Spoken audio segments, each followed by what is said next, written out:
Corar calegem continens, non servitutis veteri. Welcome to 33 Days to Divine Life. This is day 18, Heart of Jesus, Desire of the Everlasting Hills, have mercy on us.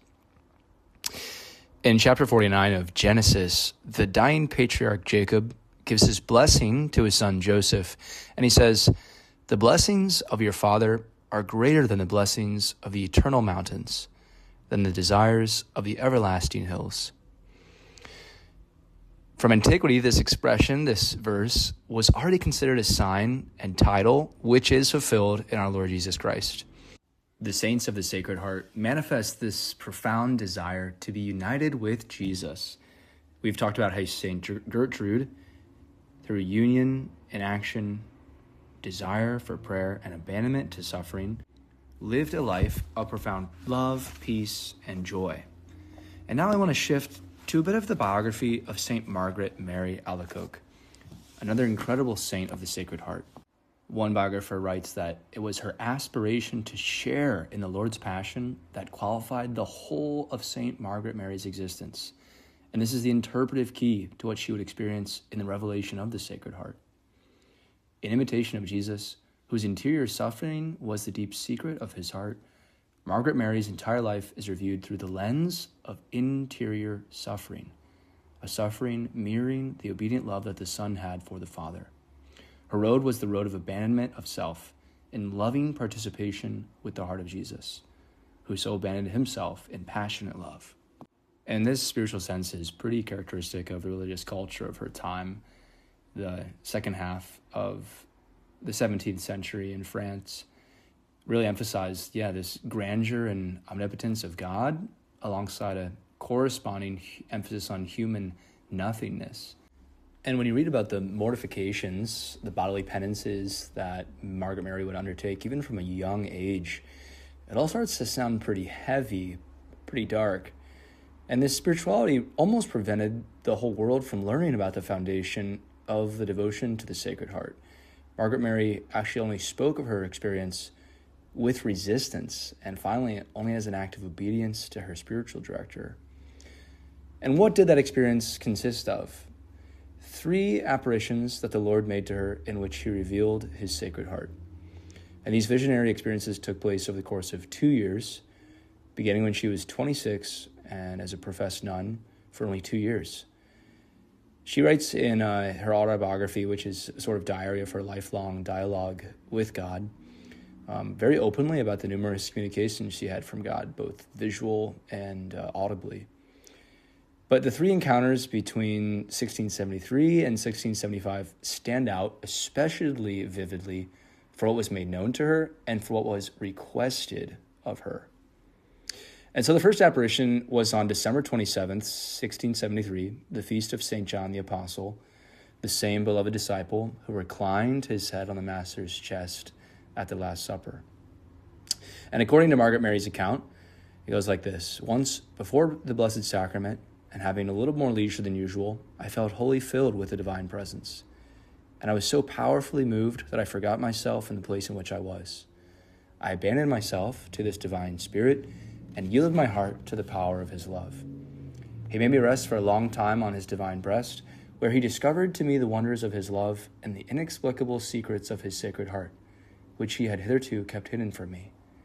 Now he opened it to me for the first time, but in a way so real, so sensible, that it left me no room to doubt, though I'm always in dread of deceiving myself." So in the course of this discourse, the Lord revealed his plan for a new and greater devotion, and the saint recounts to us what our Lord said to her. "My divine heart is so passionately in love with men that it can no longer contain within itself the flames of its ardent charity. It must pour them out by thy means and manifest itself to them to enrich them with its precious treasures, which contain all the graces of which they have need to be saved from perdition. I have chosen you as an abyss of unworthiness and ignorance to accomplish so great a design, so that all may be done by me."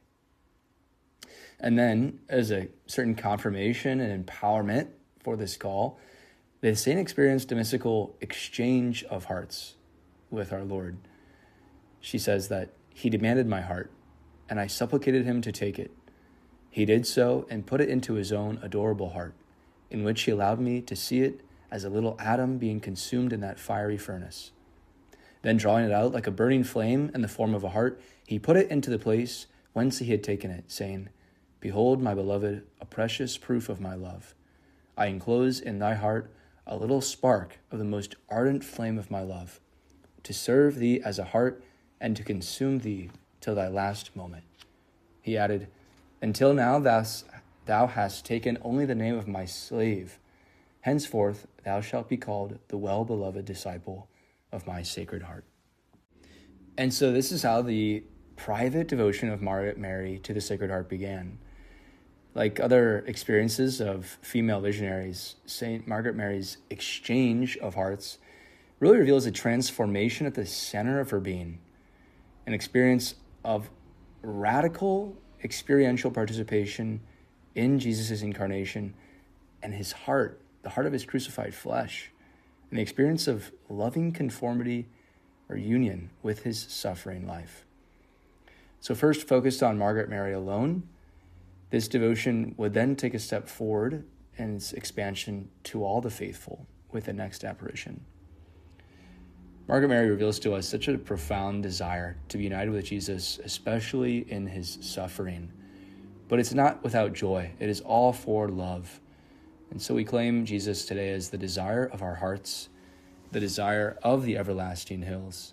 The Church teaches us that the desire for God is written on the human heart because man is created by God and for God. And God never ceases to draw man to himself.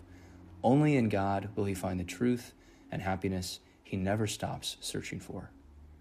Heart of Jesus, desire of the everlasting hills, truly present in the most holy Eucharist, have mercy on us and on the whole world. Continens non servitutis veteris, ser gratiae, ser veniae, ser et misericordiae,